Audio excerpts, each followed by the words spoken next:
নীলফামারীর উত্তরা ইপিজেডে শ্রমিকদের সাথে আইনশৃঙ্খলা বাহিনীর সংঘর্ষে এক শ্রমিক নিহত এবং কয়েকজন আহত হয়েছেন।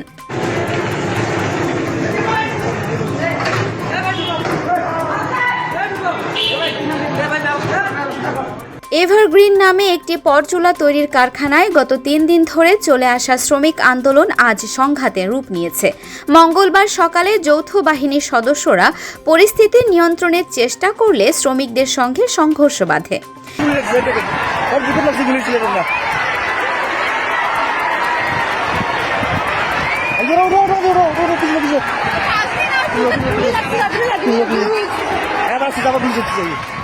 এই সংঘর্ষে হাবিব নামের 21 বছর বয়সী একজন শ্রমিক মারা যান। তিনি নীলফামারী সদরের কাজিরহাট এলাকার দুলাল হোসেনের ছেলে।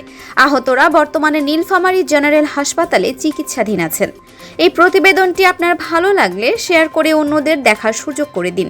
Multimedia desk, dinajpurtv.com। Dinajpur TV, মানুষের জীবনের কথা বলে।